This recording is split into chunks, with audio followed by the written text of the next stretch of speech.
नमस्कार, ये आकाशवाणी पटना है। अब आप खालिद रशीद से प्रादेशिक समाचार सुनिए। पहले मुख्य समाचार। मुख्यमंत्री नीतीश कुमार आज सामाजिक सुरक्षा पेंशन की दूसरी किस्त जारी करेंगे। 1247 करोड़ रुपए से अधिक की राशि लाभुकों के खाते में होगी अंतरित। रेलवे ने राउंड ट्रिप पैकेज योजना शुरू की। यात्रियों को आने जाने का टिकट एक साथ लेने पर रेल किराए में 20% की मिलेगी छूट। प्रदेश की नदियों में भारी उफान के कारण पटना, बक्सर, खगड़िया और भागलपुर समेत कई जिलों में बाढ़ की स्थिति गंभीर। 13 जिलों में 10 लाख से अधिक की आबादी बाढ़ से प्रभावित। और राजगीर में खेले जा रहे एशिया रग्बी 7 अंडर-20 चैंपियनशिप के सेमीफाइनल में आज भारतीय महिला टीम का मुकाबला चीन के साथ होगा। अब समाचार विस्तार से। प्रदेश में सामाजिक सुरक्षा पेंशन योजना के तहत बढ़ी हुई राशि की दूसरी किस्त आज जारी की जाएगी। मुख्यमंत्री नीतीश कुमार पटना में आयोजित कार्यक्रम में 1 करोड़ 12 लाख से अधिक लाभुकों के बैंक और डाकघर खातों में डीबीटी के माध्यम से 1247 करोड़ रुपए से अधिक की राशि अंतरित करेंगे। कार्यक्रम में उप मुख्यमंत्री सम्राट चौधरी और विजय कुमार सिन्हा तथा समाज कल्याण मंत्री मदन सहनी भी शामिल रहेंगे। गौरतलब है कि सामाजिक सुरक्षा पेंशन की बढ़ी हुई राशि 1100 रुपए की पहली किस्त का भुगतान पिछले महीने 11 जुलाई को किया गया था। सामाजिक पेंशन योजना के तहत 6 प्रकार की पेंशन दी जाती है। रेलवे ने राउंड ट्रिप पैकेज योजना शुरू करने का निर्णय लिया है, जिसके तहत आने जाने का टिकट एक साथ कराने पर यात्रियों को वापसी यात्रा पर 20% की छूट दी जाएगी। रेल मंत्रालय ने बताया है कि इस योजना के तहत बुक टिकटों पर किराया लौटाया नहीं जाएगा।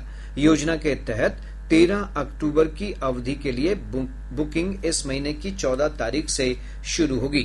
वापसी यात्रा के टिकट बुक करते समय 60 दिनों की अग्रिम आरक्षण अवधि लागू नहीं होगी।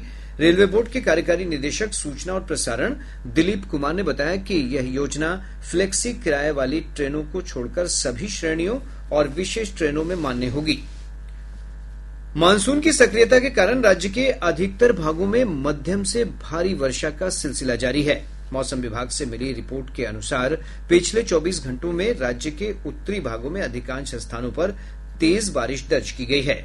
इस अवधि के दौरान पटना के खुसरूपुर में सबसे अधिक 102.8 मिलीमीटर वर्षा रिकॉर्ड की गई। मौसम विभाग ने अपने पूर्वानुमान में कहा है कि आज सुपौल, अररिया, किशनगंज, गया और नवादा समेत राज्य के उत्तर पूर्व और दक्षिण मध्य भागों में कई स्थानों पर भारी वर्षा की आशंका है। वहीं मधुबनी, सीतामढ़ी, दरभंगा, पूर्णिया समेत राज्य के उत्तर मध्य भागों में कई स्थानों पर आंधी पानी के साथ वज्रपात की संभावना है। प्रदेश से होकर गुजरने वाली प्रमुख नदियों के जलस्तर में लगातार बढ़ोतरी का सिलसिला जारी है। गंगा, पुनपुन, बूढ़ी गंडक, घाघरा और कोसी समेत कई नदियां विभिन्न स्थानों पर खतरे के निशान से ऊपर बह रही हैं।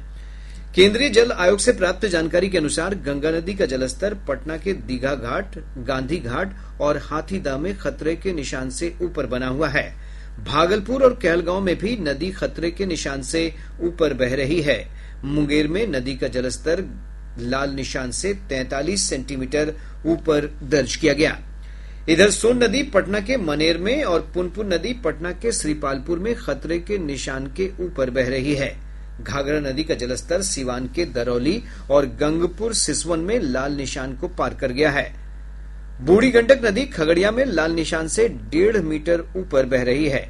वहीं कोसी नदी खगड़िया के बलतारा और कटिहार के कुर्सेला में लाल निशान से ऊपर बनी हुई है। इधर विभिन्न नदियों में भारी उफान के कारण पटना, बक्सर, मधुबनी, शेखपुरा, खगड़िया और भागलपुर समेत कई जिलों में बाढ़ की स्थिति और गंभीर हो गई है। बाढ़ से 13 जिलों में 10 लाख से अधिक की आबादी प्रभावित है।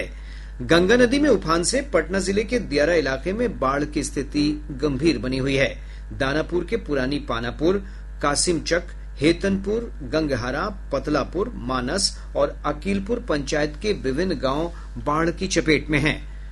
बक्सर से हमारे संवाददाता ने बताया है कि जिले में गंगा नदी के जलस्तर में बढ़ोतरी से ब्रह्मपुर प्रखंड के दियारा उत्तरी भाग में सड़क संपर्क भंग हो गया है। भागलपुर जिले में भी गंगा के बढ़ते जलस्तर से कई प्रखंडों के दर्जन भर गांवों में बाढ़ का संकट गहरा गया है। एक रिपोर्ट।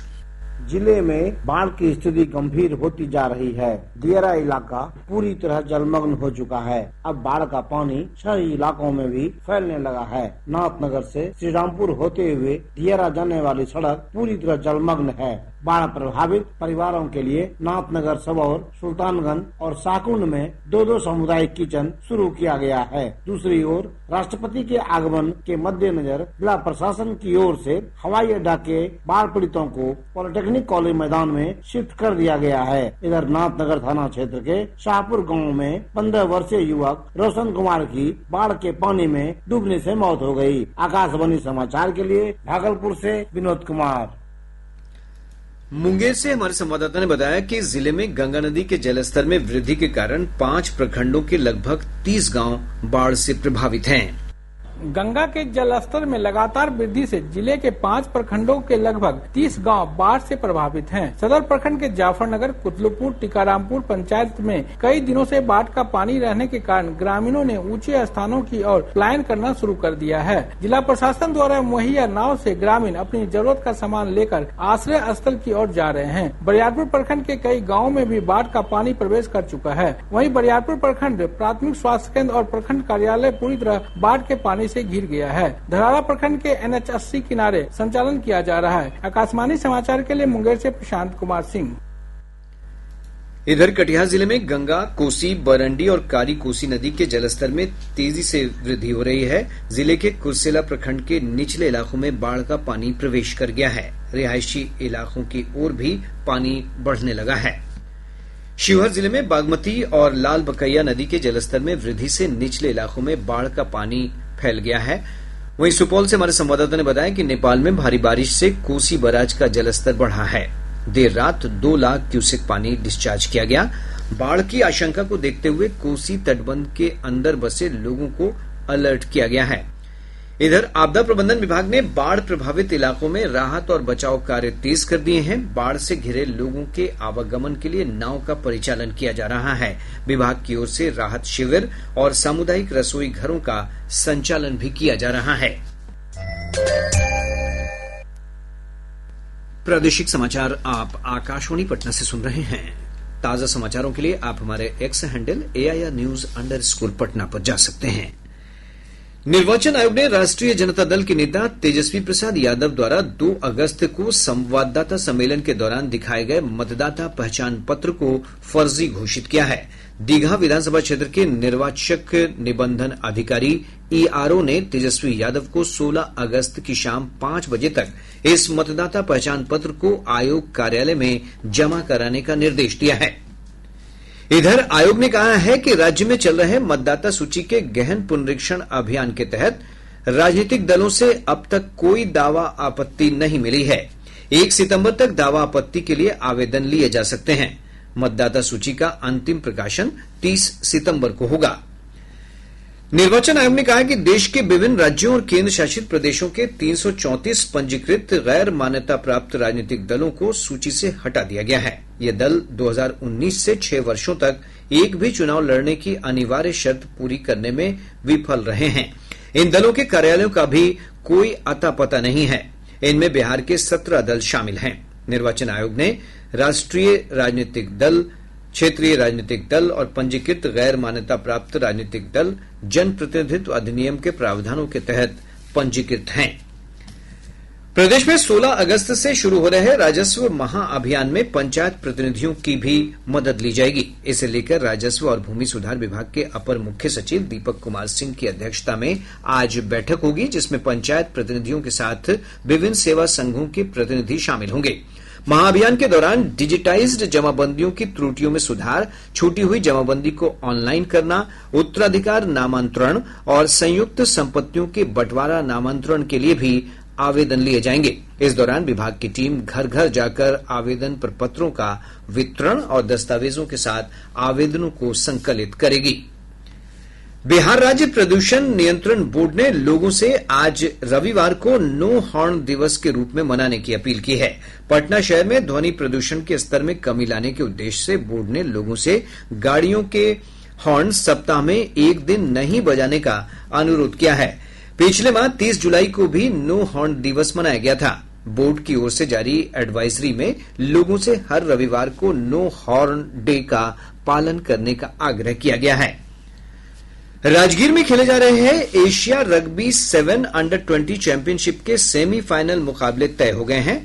भूमिका शुक्ला की अगुवाई वाली भारतीय महिला टीम आज सेमीफाइनल में चीन के साथ भिड़ेगी। एक रिपोर्ट। अंतर्राष्ट्रीय खेल परिसर में रग्बी का शोर बढ़ता ही जा रहा है। कल खेले गए लीग मुकाबलों में सुपौल की अंशु के बेहतरीन प्रदर्शन के बूते भारतीय महिला टीम ने सेमीफाइनल में जगह बना ली है। अब फाइनल में पहुंचने के लिए टीम को चीन के खिलाफ जीत दर्ज करनी है। वहीं महिला वर्ग का दूसरा सेमीफाइनल उज्बेकिस्तान और हांगकांग के बीच खेला जाएगा। वहीं पुरुष वर्ग में भारतीय टीम का प्रदर्शन निराशाजनक रहा। शुरुआती पहला मैच जीतने के बाद 2 मैचों में लगातार हार के साथ भारतीय पुरुष टीम दौड़ से बाहर हो गई। आज भारतीय टीम 5वें स्थान के लिए कजाकिस्तान के साथ मुकाबला करेगी। वहीं पुरुष वर्ग का पहला सेमीफाइनल श्रीलंका और चीन के बीच होगा, जबकि दूसरे सेमीफाइनल में मलेशिया का मुकाबला हांगकांग से होगा। आज ही प्रतियोगिता का फाइनल मुकाबला भी खेला जाएगा। आकाशवाणी समाचार के लिए राजगीर से निरंजन कुमार। बेगूसराय पुलिस ने चकिया थाना क्षेत्र से 4 स्मैक तस्करों को गिरफ्तार कर लिया। इनके पास से भारी मात्रा में नशीला पदार्थ स्मैक बरामद किया गया है। अररिया जिले के फारबिसगंज थाना क्षेत्र के मुख्य बाजार के छुआपट्टी में पुलिस ने छापेमारी कर 6280 अवैध लॉटरी बरामद की है। दरभंगा स्थित कामेश्वर सिंह संस्कृत विश्वविद्यालय में संस्कृत सप्ताह समारोह के तहत विभिन्न शैक्षिक स्पर्धाओं का आयोजन किया जा रहा है। खगड़िया जिले के महेशकुट थाना क्षेत्र में पुलिस और एसटीएफ की संयुक्त कार्रवाई में 5 हथियार तस्करों को गिरफ्तार कर लिया गया। अब पटना से प्रकाशित प्रमुख समाचार पत्रों की सुर्खियां। आज के सभी समाचार पत्रों ने अलग अलग खबरों को प्रमुखता से प्रकाशित किया है। हिन्दुस्तान ने बाढ़ की खबर पर लिखा है, उत्तर पूर्वी बिहार में बाढ़ से तबाही, 19 की मौत। दैनिक जागरण ने रेलवे के एक फैसले का शीर्षक लगाया है, आने जाने का टिकट लेने पर रेल किराए में 20% छूट। दैनिक भास्कर ने वायुसेना प्रमुख के बयान के हवाले से लिखा है, ऑपरेशन सिंदूर के दौरान हमने पाक के 5 जेट और 1 अवाक्स विमान गिराए थे। प्रभात खबर की सुर्खी है, आईसीआईसीआई बैंक में खाते पर न्यूनतम बैलेंस अब 50,000 रुपए। और अब अंत में मुख्य समाचार एक बार फिर। मुख्यमंत्री नीतीश कुमार आज सामाजिक सुरक्षा पेंशन की दूसरी किस्त जारी करेंगे। 1247 करोड़ रुपए से अधिक की राशि लाभुकों के खाते में होगी अंतरित। रेलवे ने राउंड ट्रिप पैकेज योजना की शुरुआत की। यात्रियों को आने जाने का टिकट एक साथ लेने पर रेल किराए में 20% की मिलेगी छूट। प्रदेश की नदियों में भारी उफान के कारण पटना, बक्सर, खगड़िया और भागलपुर समेत कई जिलों में बाढ़ की स्थिति गंभीर। 13 जिलों में 10 लाख से अधिक की आबादी बाढ़ से प्रभावित। और राजगीर में खेले जा रहे एशिया रग्बी 7 अंडर-20 चैंपियनशिप के सेमीफाइनल में आज भारतीय महिला टीम का मुकाबला चीन के साथ होगा। इसके साथ ही आकाशवाणी पटना से प्रसारित प्रादेशिक समाचार का ये अंक समाप्त हुआ। आकाशवाणी पटना से अगला समाचार बुलेटिन दोपहर 2 बजे प्रसारित किया जाएगा। नमस्कार।